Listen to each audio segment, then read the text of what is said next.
My guest today on Red Lens is someone I've never met in person, but who I've followed on social media for a while and seen as sort of a fellow traveler, another movement photographer who's based in the Bay Area and documents protests and movements there.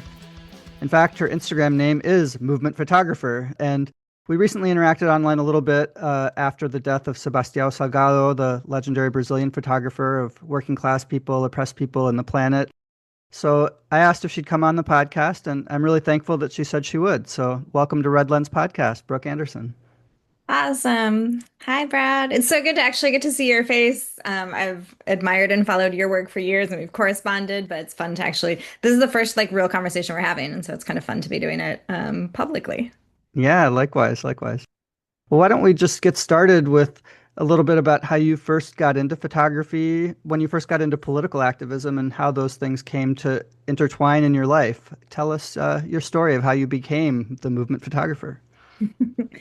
Yeah, good question. Let's see. So, both my dad and my grandfather were photographers, not professionally, but like very avidly, and my brother. And to be honest, growing up, I actually was not a fan of photography. It just like always felt like the thing they did that they were like, stop playing and take this picture, right? And then I got involved in activism in my hometown back when I was like 17. There were medical waste incinerators in my hometown, and when there were hospitals that had incinerators, and so when they burned like plastic, IV bags, anything of that nature, it would release dioxin into the air. And so the surrounding neighborhood was mostly working class, poor, black, and there were cancer clusters and headaches and nosebleeds and a lot of health impacts from that. And so, yeah, I got involved and no one and that campaign was necessarily using the words like activism or organizing, but taught me to organize, how to go door to door, how to film the plumes of smoke coming from the hospitals, how to testify at city council. And we won within like 6 months of when I got involved, having nothing to do with me, right? I just had the good fortune of stepping into a campaign that they had been building for a long time and getting to witness a victory. And so I was like, whatever the thing is we just did, I want to do that for the rest of my life. And then needed a job, so became a union organizer at some point, and that led to photography. We were organizing low-wage immigrant housekeepers in 2000, I think it was probably like 2005 or 2006. And the hotel fired all 30 of our organizing committee 10 days before Christmas, saying that their name and social security number didn't match. And of course, this hotel had no interest in workers' immigration status until they started fighting for a living wage in a union. And Mm-hmm. so, we were on a picket line for like 6 hours a day, 4 to 6 days a week for like 2 years or something like that. And so I just started picking up we had professional photographers out every time we did a march, a picket, a civil disobedience, a press conference. But I was interested in those little moments in between where Mm-hmm. the young ones that were in their mama's belly when we started the campaign, all of a sudden were like leading chants later on. And I just wanted to capture those moments. So I started dragging a camera around with me just on my own campaign, and then later started taking it to other things and really fell in love with what's the look on folks' face when they lose their fear and find their strength, find their collective courage and dignity, and really just fell in love with it. That's amazing. So if that was in the early 2000s, were you shooting digital at that time or film?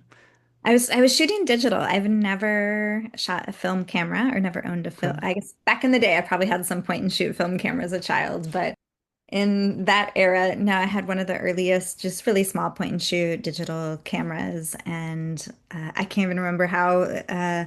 I'm curious what the number was on that SD card, but not very large by today's standards. Yeah.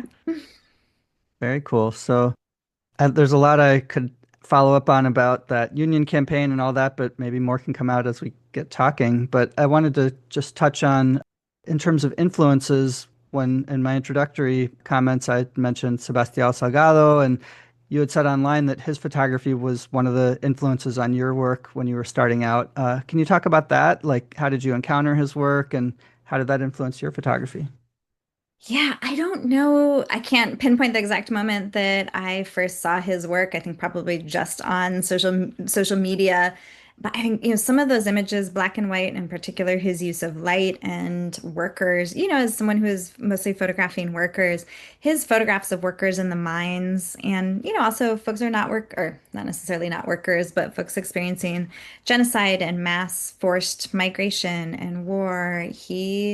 I felt like just had a way of showing folks in their dignity in the midst of their pain, in the midst of their struggle. And yeah, just started looking at his photography. At some point I watched Salt of the Earth, I think it was called. Got to see him speak in San Francisco.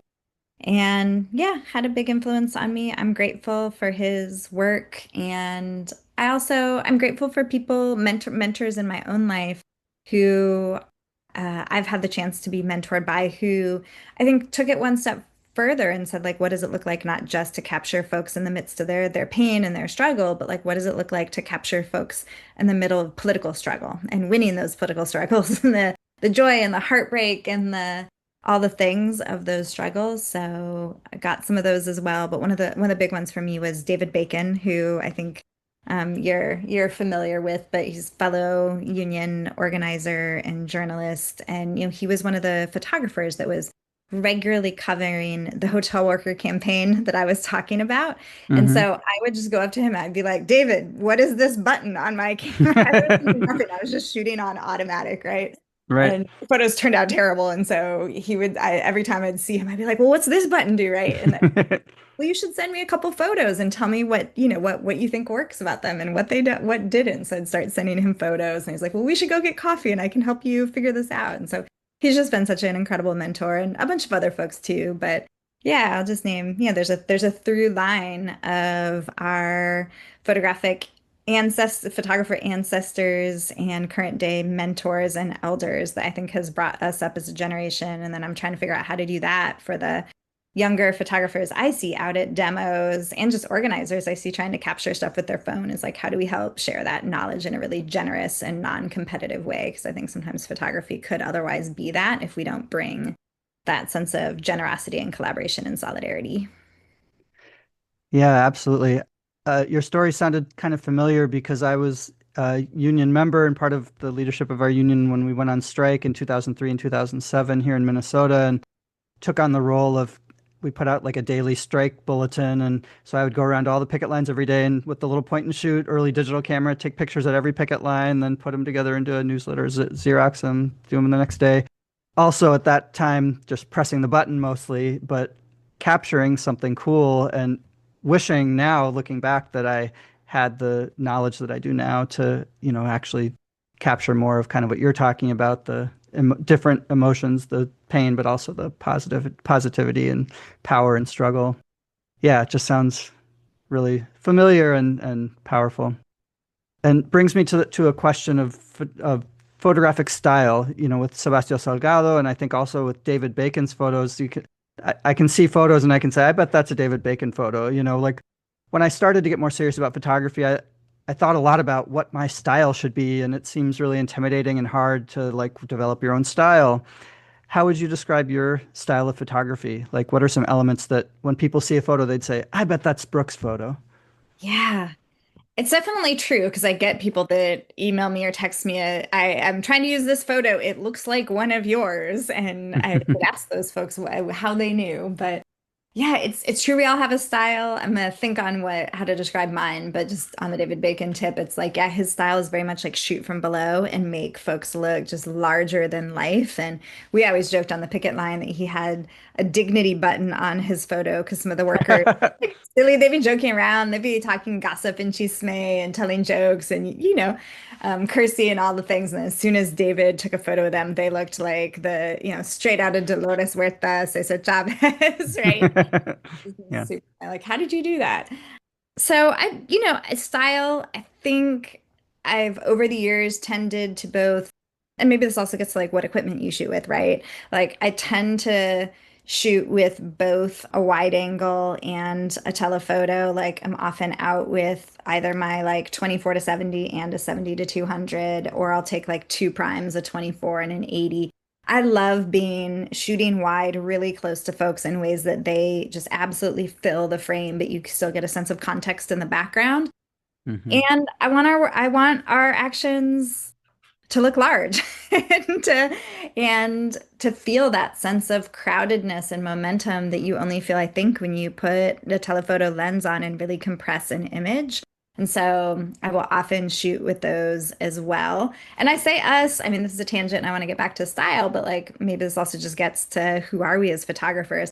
I've taken one photography class in my entire life. Well, after I was doing it professionally, I took it at the community college. They were literally teaching us how to save file names or something. It was very, very basic. And I didn't go to journalism school. I'm really clear whose side I'm on. So I will say us, I will say we. I do not come at this from a place of, even though I do a lot of journalism and I do a lot of shooting where those images get licensed by mainstream media, I'm clear sort of whose side I'm on and whose work and struggle and rights I want my photography to advance. And so, yeah, just tangent on that. But I think that's probably my style. I tend to shoot like really open, and so a lot of blurred background. Try to go Hmm. for motion. I was telling somebody the other day, I was having a conversation with someone about like they were not other photographers, was like, what's the thing that people in your profession like don't know that if they knew would be really silly, was the question. And the thing I told people was that so many of my best photos of it was really like iconic movement leaders in action is them like pointing. And the thing that I know that no one else knows is they're usually telling people where the bathroom is. I love that. Because it's when they're looking up and they're not at their notes and they're using their hands to speak. And so yeah, a lot of my photos tend to like and have people talking with their hands, pointing, and then conflict. Like I think some of the photos I'm most proud of in this that I've taken are ones where folks are actively confronting repressive forces, whether that's the Oakland Police Department, California Highway Patrol, ICE agents, corporate actors in security. And yeah, I want our photos to ask folks to figure out like which side are you on in some sense. And so I think a sense of conflict is often frequently in my photos. I love all of that. I think I agree with all of that. I often will bring two cameras as well, one with a wide lens, one with a long lens to protest. There's an issue, this is a tangent too, but there's an issue now. So many people, when they're speaking at a rally, will be looking at their phone, the whole time. And so I just have to sort of sit there and wait until the moment they look up or point. I have a similar thing where it's usually I wait until they gesture with their hand or something. And And then burst mode. right. Yeah, just make sure you get it. Yeah, Yeah. absolutely. And I think, yeah, I've done a lot of teaching photography classes for social movement organizations, and it's usually iPhone photography, and it's to help their members get good shots. But part of what I always try to help convey in those is like, help us get good photos of you. Like, know some parts Hmm. of your speech. Even if you don't, take a pause and look up, speak with your hands, make sure you're above the podium, like put banners. So I think there's also this really speaking to our social movement forces, nonprofits, and community organizations, really taking visuals seriously is something that if you engage with photographers on, we can help you think about how to get that best look. But it's a collaboration for sure. That's so important. I also had a workshop that I went to at my former union's state convention where it was basically this similar. This sounds like what you're talking about, tips for getting good pictures with your phone at a rally or at a picket line. And yeah, a few of the things I just always remember and tell people, zoom with your feet, not with your pinching your phone, because it'll look terrible. There's a million little Yeah. anecdotes like that. Yeah. And it's fun to see folks, the better iPhones or any type of cell phone cameras get, I think, a tendency to think that that might take work away from us or start to infringe on the work that we do. But I feel mostly just really excited that folks are thinking about how to tell their own stories. And there's just not going to be photographers aren't going to, or professional photographers are not going to be there in all moments. And so I think some of the work I'm most excited to see is, I did a workshop back in the day for fast food workers about how to use their cell phones to capture images. And we're just not inside Burger King with them. We're not, one of the photos they took was they're at home in an empty fridge to just be like, I'm a fast food worker and I can't afford food in these ways that storytelling is so powerful that I don't want to see us have a sort of like, oh, we're only going to get images from professional photographers. I think we should be teaching narrative strategy and visual storytelling and photography to everybody because we have all the tools we need in our pocket often. It's true. It's true. And That is a question that I'm glad you addressed of with everybody having a pretty good quality camera in their pocket or in their hand at all times, why continue even doing what we do? And you sort of answered that in the inverse of why it's actually, we should see it as a good thing that more people are taking photos. It's not Yeah. like competition, like, oh no, they're going to eliminate our reason for doing what we do. But would you have anything you'd want to say about the that side of it? Why keep showing up and lugging around two big expensive cameras when you could just snap some pictures with your phone? Yeah, absolutely. I mean, I think there's absolutely something to be said for whenever you spend, what is it? It's like 10,000 hours or something, you have to do something to really master a skill. You get an eye for, as you're naming, how to capture that exact moment when someone looks up, to know what to place in the background, what angles. I also think it's about over time and over the arc of decades being able to capture movement history and then organize that movement history in ways that are accessible back to the movement. So Hmm. so often I get requests for books, for magazines, for photo exhibits, for all the things. Do you have a photo from this particular moment? And the reason folks know how to contact me is because I put my photos up with the itty bittiest, tiniest watermark, but that has my handle. So folks can come back and ask to use that photo in a way that when we just often, if you're grabbing whoever has taken photos, there's not a way to then archive as well those photos and figure out how to access them. And part of why I then also like that folks have to come back and ask me is then I can ask the folks in the photo their consent to have that photo used in the way that someone's asking.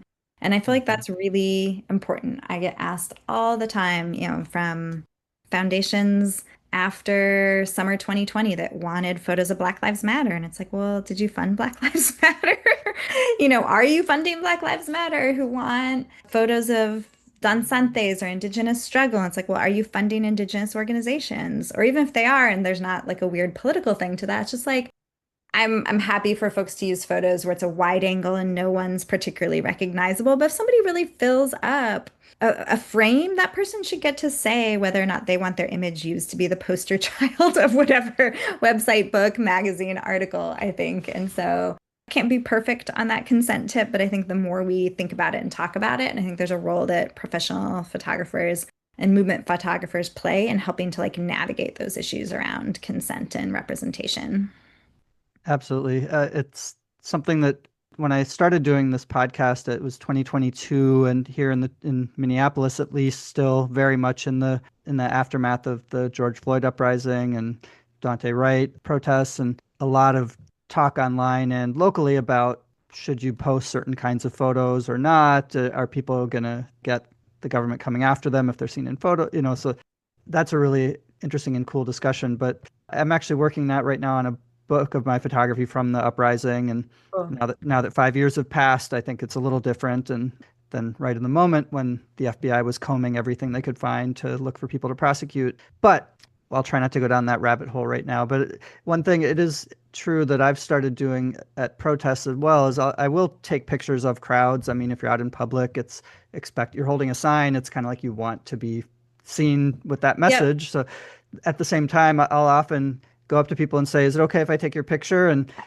sometimes you get a much better picture that way, because people, it's not as candid because you've asked someone to essentially pose, but you get people looking at the camera, you get their intensity or their, emotion. And yeah, some of my favorite photos that I've taken are ones where I've asked people at a protest, "Can I take your picture?" and get some really good I love that. moments. And I think that's such a good practice too, right? Like, I don't think we need to do that in every circumstance, but I think why wouldn't we want to know our subjects and why wouldn't we want to know that they feel good about being photographed by us? And yeah, sometimes I'll get a shot. I won't have asked someone ahead of time, but I'll get a shot and I'll go up and show them the back of my camera and make sure that that feels okay. And I think we actually are moving. It's a different scenario than summer 2020, but I think we actually are moving, or at least in the Bay, I experience us as moving back into a moment in which people are more concerned about mass surveillance, especially as it relates to ICE. And so, yeah, I've definitely been thinking about this question. I think I lean toward like, yeah, let's photograph the folks that have signs over their head looking to be seen.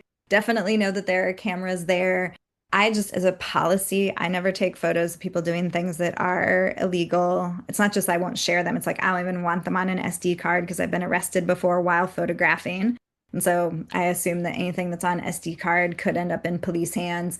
unless it's a civil disobedience and the folks doing it have explicitly asked me to photograph it, then it's like, okay, yes, absolutely. But yeah, I think we have to be thoughtful about how those images get moved around. And at the same time, the public and our movements, we need to be able to see each other and see our faces and see the emotion on our faces and know that it's like real people behind this who want to be seen. Yeah.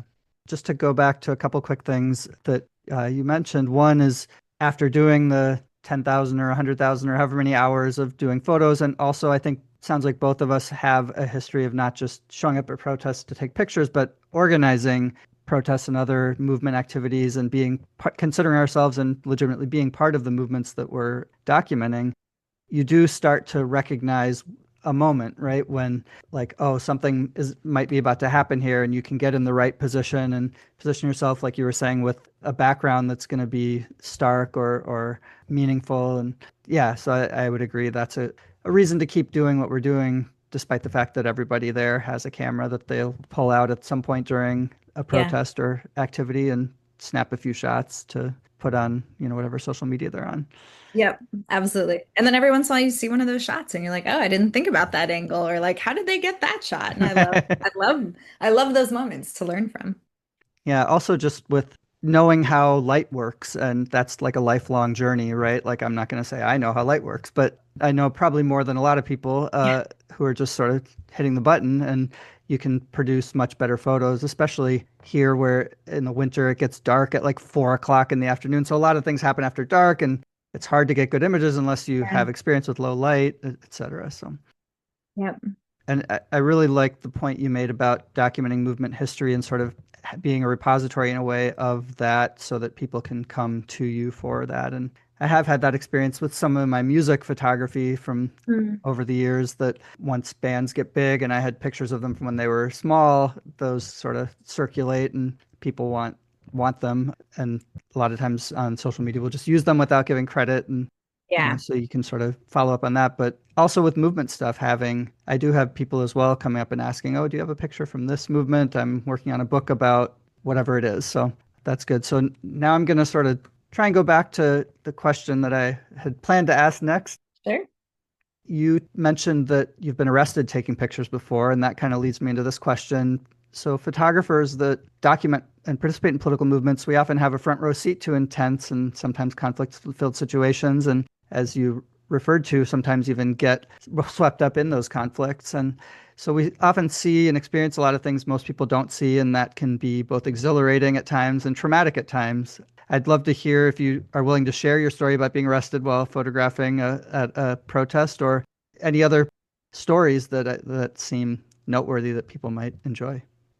Yeah, that's a great question. And yeah, a couple different things. I was arrested photographing the raid on Occupy Oakland in, oh, the years go by, 2011. Does that sound right? I think. Yep, yep.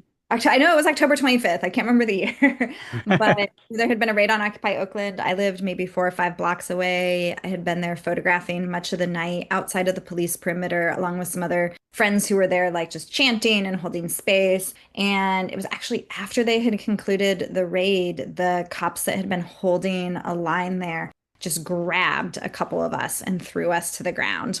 And it felt like an incredibly like retaliatory piece. And it did not feel like a coincidence that it was like I was one of the, that they had targeted a person with a camera that was capable of taking actions. This happened at 6 o'clock in the morning, as you had named. Like it's dark, it's a lot easier to take photos and get good photos. And document names and badges and what police are doing when you have one of those cameras or know what you're doing surrounding light. And and another journalist was there were a lot of folks arrested that night. There was another journalist that had been shot with like non-lethal munitions, which we know are absolutely inflicted. Non-lethal is a misnomer, Yeah. inflicts a ton of damage. And we ended up winning the whole, not myself personally, but the whole group of plaintiffs, $2 million from the city of Oakland. Many of us then gave that money back to organizations that were doing work against police and prisons and whatever.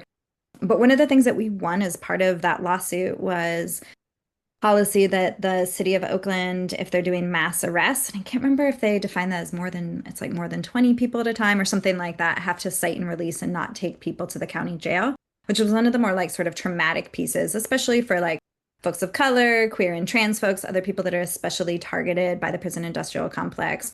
And so, that was a really powerful lawsuit to get to be part of. And then another time did not end up arrested. There were a bunch of folks that were arrested around me, but that I was hit and struck by police in the course of photographing was we were fighting something called Urban Shield, which is this like war expo games thing that the county sponsors that we were trying to get out of our county. And we had been at Berkeley City Council until like 12 o'clock at night. And when it moved outside, the police moved at us and just started with batons. I actually already had an injured arm. I had like a splint on my arm and they were just cracking at my arm with a Oh baton my God. that was already injured. But then they just took their hand, police, and just shoved the camera in my face in the way that like jarred up into my face. And it was a real like, they're going after the person, and it was after midnight. It was dark. They're going after the person that had a camera.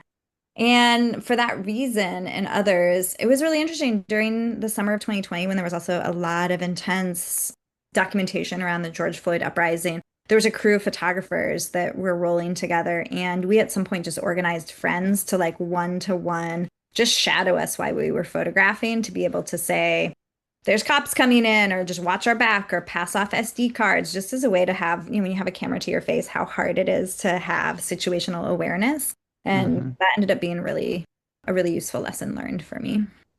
Yeah, that sounds yeah, intense and also familiar to a lot of experiences here during the George Floyd uprising and previous situations. There was a protest here. It was the Biden-Trump election. There was a day after protest called in advance, assuming that Trump was not gonna, was gonna try to steal the Mhm. election or whatever. And we ended up on a highway and the police kettled it and arrested. It was the largest mass arrest in Minnesota history, 646 people, including a lot of journalists and stuff. But a lot of our group of movement photographers had made up our own little sort of makeshift press passes. And that was the first time we got to try them to see if we could get out of it. And it actually worked. It was just Move for Justice News was what it was called, and it doesn't exist anymore. But Yeah, had our little press passes, and the cop that was processing us didn't know what to do, had to call up to the next level of, law enforcement. And they called up to like multiple levels until they decided, okay, we're going to let these camera people get off the highway. But some of the camera people decided to stay to document till the very end, knowing that if all the photographers leave, then they probably would get more exactly. brutal. Yeah. um, Press passes, people always ask me about them, and press passes I feel like they're not a magic bullet, but they're a bargaining chip. They're a negotiating tool with police. And my union actually passed, I forget the number of the bill. I think it was SB 80 that basically gives press more rights to stay even when a police has been kettled and has set up a kettle. It doesn't mean that the police can't move you back a little bit or whatever, but it's supposed to allow us to stay in that situation. But I've known as a freelancer, I got arrested once when I'd been photographing. Oh, more stories of being arrested photographing, but on the I-80. It was after the death of, I want to say Alton Sterling, but I could be wrong. But it was, in that era. And there were multiple of us as photographers who had been arrested, and one by one, the agency photographers that were shooting for like the East Bay Times, the San Francisco Chronicle, had their editors call the police, and the police released them because their editors called. And there's like no editor calling on my behalf. I was like, you're oh, just on your own. these are all the ways that it's just tough when you're a freelancer. Similarly, I had a freelance colleague that her camera was hit by a rubber bullet and it broke her lens. And, if she'd been shooting for the San Francisco Chronicle, that would have been Chronicle equipment that they would pay for. But all of a sudden she's out, whatever, 800, $1,000. And so we were doing a GoFundMe, but it's just all the ways that freelancers really don't have some of the same resources and protection. We have more flexibility and more lenience to shoot what we want, but we don't have the same protections as, more legacy newspaper photographers. Absolutely. Although I think in the Trump era, where he has a particular vendetta against a lot of the corporate media himself, maybe that stuff's going to evaporate now too. We'll That's see. true. Yeah. I was just curious, with my limited knowledge of Bay Area stuff, but a little bit of knowledge. Have you been involved in documenting any of the struggles around the encampments there? And also just curious if you've want to share any experiences around the police murder of Oscar Grant? Yeah, I have not photographed much of the encampment stuff, more by happen chance of like so much of that has been really rapid response and less of the work that I've been plugged into. There is a phenomenal photographer that folks should follow. I believe her name is Jessica Prado. And yeah, if you want to follow her, her Twitter is at Prado, Prado underscore reports. And this has been her life's work is documenting this. So folks should look at her work. She's phenomenal. And she was actually arrested in the course of trying to document the sweeps on the encampments of unhoused folks in our community. But that hasn't been work that I've followed. But folks should for sure check her out. And then I was out of the country when Oscar Grant was murdered, so missed some of the few early days of those protests, but have a lot of images from the many, many months of and years of folks seeking justice on his behalf. Yeah. Right on. I would love to hear about maybe one or a couple of your movement photographs that you're most proud of, if you would be willing to sort of, in the Mm, audio, since we're audio, tell us a little bit about, paint a picture, what's in the images and paint a picture of the yeah. context.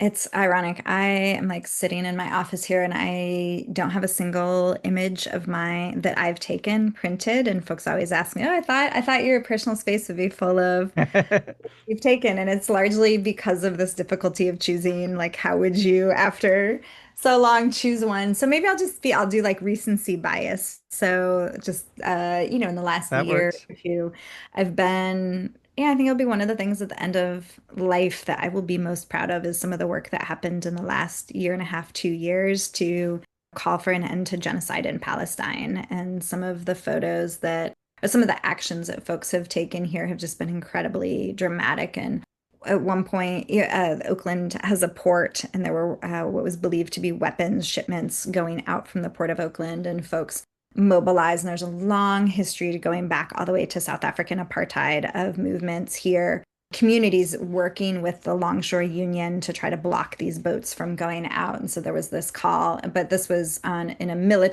more military side of the port that the longshore workers don't work. And so it was really just a community picket. But folks literally like pulled the ropes from this boat around their own bodies and tried to hold back this boat, climbed ladders up to this boat. And so you're just seeing the just like desperation of folks to, the willingness to sort of do whatever it takes to do that. Similarly, this past year, taking over the San Francisco Bridge and the Oakland Bay Bridge, where you just lines of folks squaring off against the California Highway Patrol for Palestine. And so, yeah, I think some of those images, I was thinking also this not around Palestine, but the first Muslim ban that was put in by Trump in his first term. We took over San Francisco International Airport. Mm. And for like 48 straight hours, and some of those images still like give me chills, and not my photographic skill that gives me chills, but the like what folks were willing to do and hold, right? Yeah.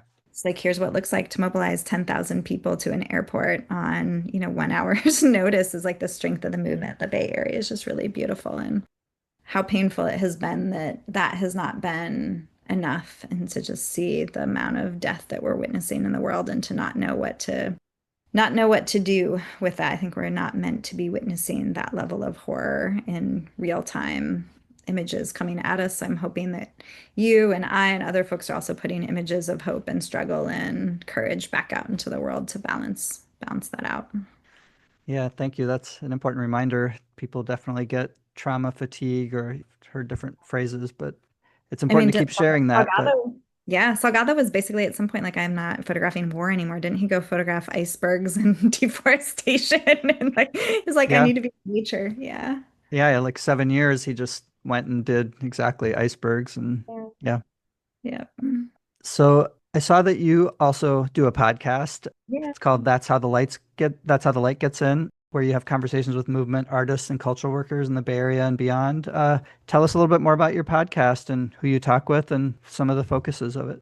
Yeah, it was an experiment in just like how to tell stories in a different way. And it started from a place of I really think that part of the work that we have to do is to, if there are sort of worldviews and beliefs and systems that uphold capitalism, uphold extraction and exploitation. Like, what are those worldviews and how are we shifting those? And art and culture is one of the easiest ways for folks to take in messages. We don't take those in white papers and academic things and pamphlets or even speeches, right? It's art and culture that makes our movements fly and that makes them understandable to mass audiences. And so I just wanted to talk to folks about like how are you understanding that? And so started a podcast just to interview. To be honest, it was just like an excuse to talk to some of my favorite people and people I like had wanted to talk to for years.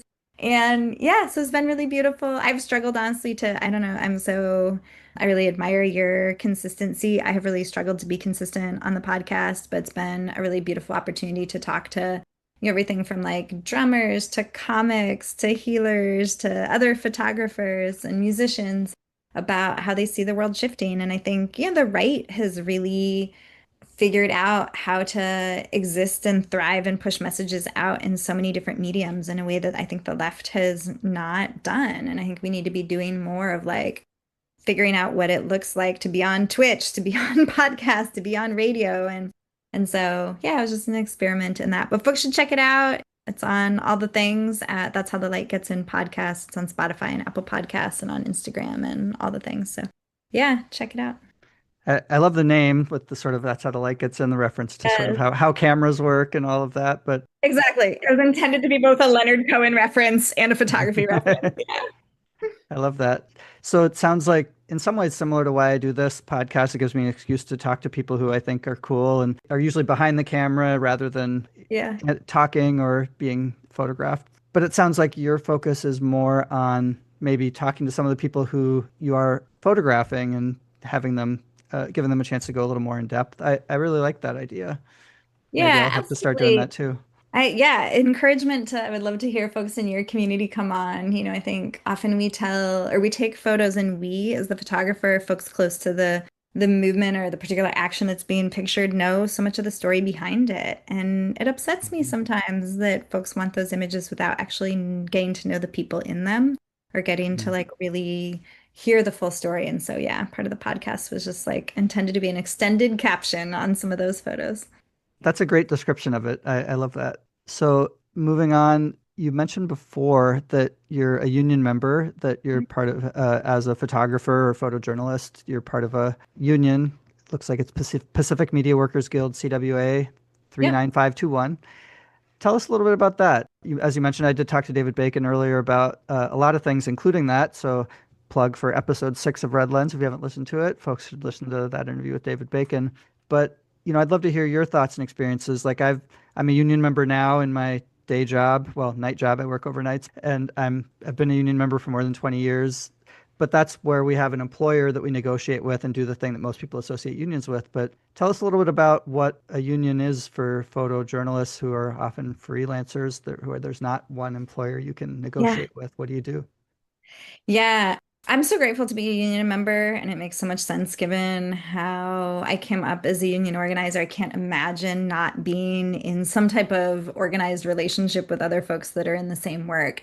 And, the union as a whole has a lot of legacy media, newspaper, who's in the newsroom, from the reporters to the photographers, even down to ad sales and stuff like that for these major papers. But as we found, so many of those newsrooms were downsizing their news staff and especially their photographers. So many of the very same photographers who had worked in those newsrooms were then working freelance. And so the question's like, how do you still hold those folks in an organization? And I think, that's for probably a generation above me, but even for my generation and younger, we've never been in those newsrooms. We've always been just organizing ourselves. And as a union organizer, I would so often tell workers the union isn't necessarily the contract, right? We fight for a contract because it's a tool to be able Mhm. to hold the employer accountable and to have a legal process. But the union's really about like, what do we as workers want to do together and how do we go out and accomplish it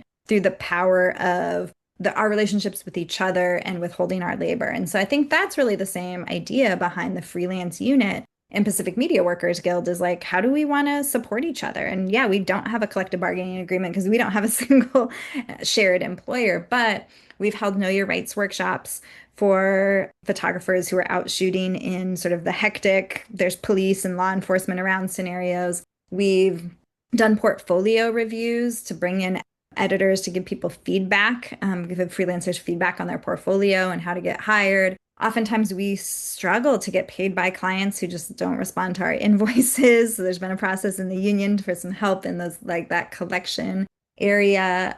We often don't have healthcare. I've finally have healthcare again, but I was on Medi-Cal for many years, and the union has like a dental program you can buy into.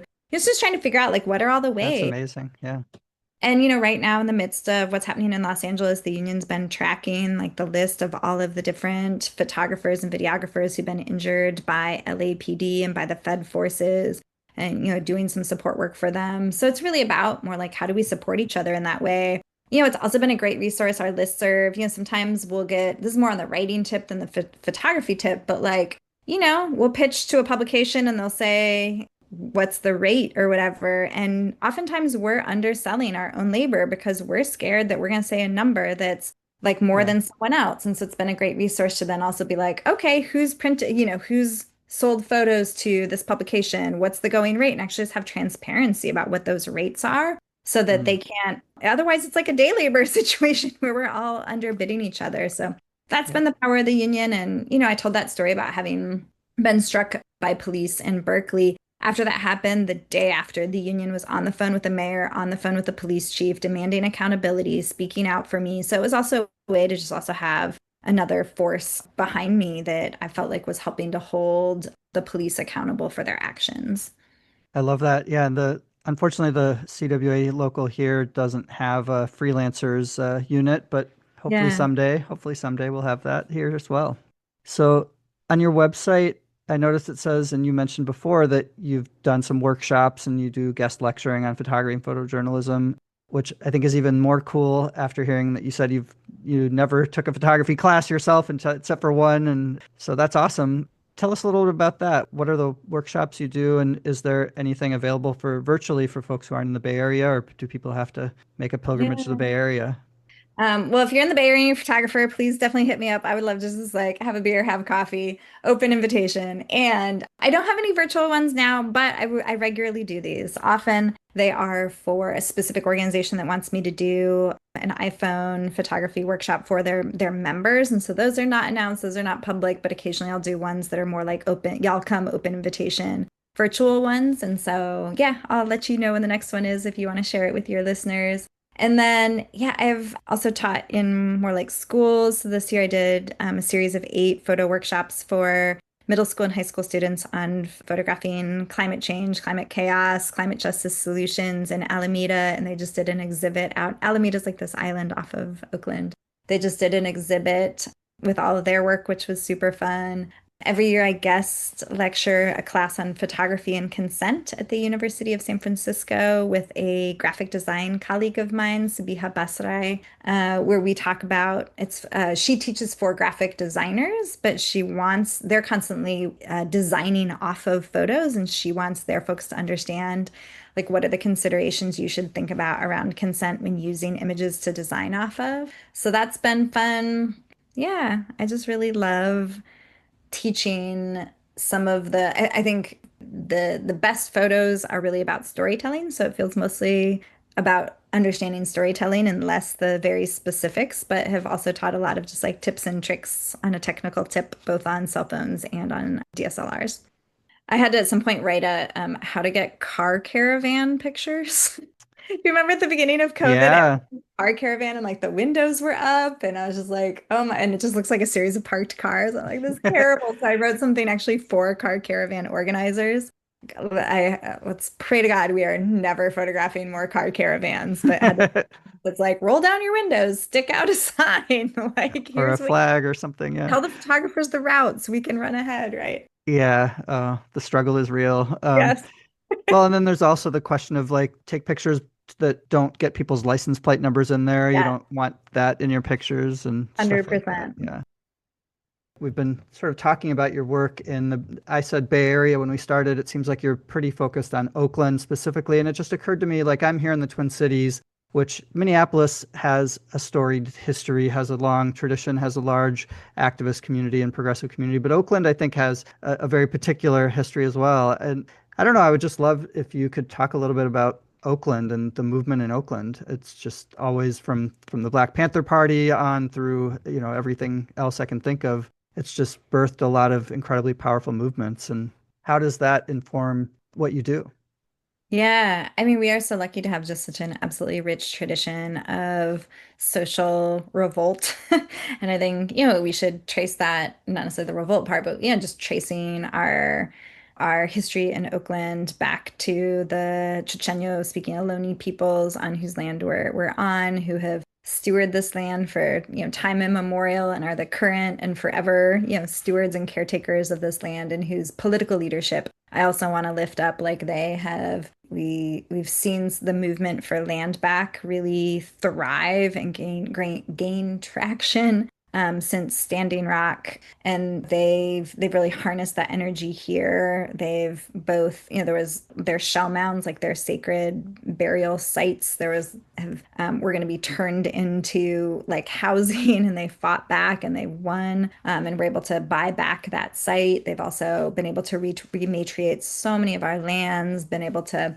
do cultural burns. They've unearthed, like the creeks that used to flow in this community and brought back, tribal and native foodways. And so, their political leadership is strong. Obviously, as you named, the history of the Black Panther Party, there's both just like such incredible violence and repression that happened in our community against the Black Panther Party, and so many survivors of that movement who have been the aunties and the elders and the mentors and the like political rock of so many of the generation of my community, and we're so lucky to have that in Oakland.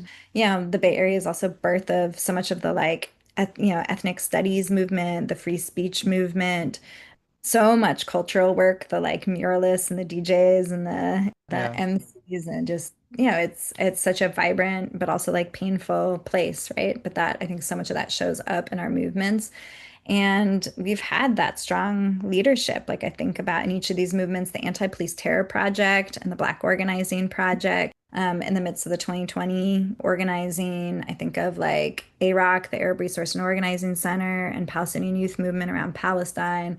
Yeah, there's just such strong movements out here with incredible political leadership. Alcatraz is, if you're not from the Bay Area, but island between, out in the Bay waters between Oakland and San Francisco. The American Indian movement having, taken that over and occupied that. So there's strong movement history, and there's also ways that there's like trauma in that, right? And so we have to be thoughtful. And there's so many elders that have absolutely given their lives, especially a lot of like queer and trans elders of color who've given their lives that like didn't have the opportunity some of us have had for like full-time employment. They just gave their life for the movement. And now they don't have healthcare, they don't have a pension, they don't have retirement. And it really makes me happy to see my generation just being like, okay, how do we pay their rent? How do we pay their healthcare? Like, how do we step up to make sure these elders that brought us into the movement get to live out their last years in dignity and in care? Hmm. Yeah.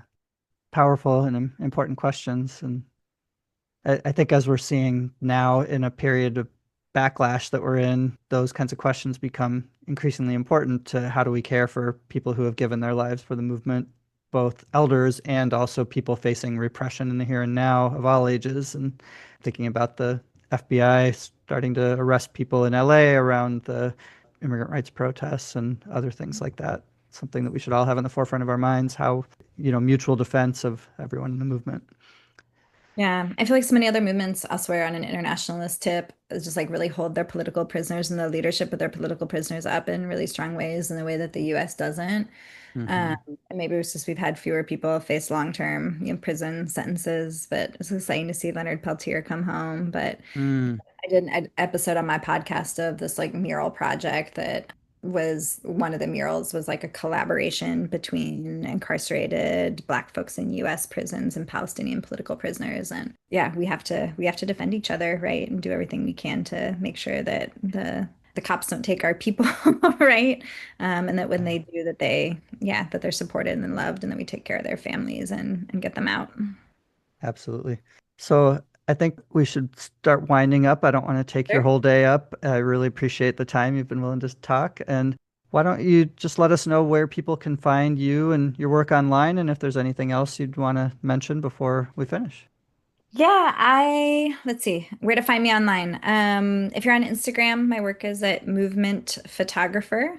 If you're on Blue Sky, or hopefully you're not still on Twitter X, but I haven't gotten off yet. For both of those, it's at Movement Photog. And my website's movementphotographer.com. And I love nerding out with folks about photography, so feel free to like use that contact me form on the website if folks want to talk or chat, or there's something that I said that you want to get into it about, feel free to at me. And yeah, I want to just really thank you, Brad. I think even when I haven't had in-depth relationships with folks that live in elsewhere in the country, just knowing that there's other people out there who are doing that work and being able to see your work, being able to know that you're out talking to folks, that we're like in a shared community of practice about trying to figure out how to make our photography in service to the movement and like learn and grow together and support each other. I think that's what it's about. Like in these moments is like, how do we try to protect and care for each other? And so I just really appreciate you reaching out. Every question you asked me, I want to ask you, and I know you probably answered some of these questions for yourself in the course of your podcast. So I won't ask you all of them again, but your work is really powerful and we need it. And so thank you for not only doing that work, but figuring out how to open up a conversation to other photographers. So it's just like really important, critical work.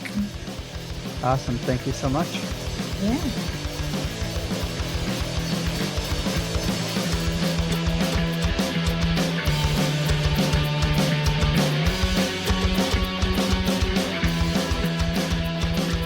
You can support Red Lens Podcast by supporting my Patreon. Go to patreon.com/SiegelPhotos, SIGALPHOTOS, and sign up for a small monthly donation. That will go a long way in helping sustain the podcast and my work as a political photographer. Thank you for checking out and supporting Red Lens Podcast.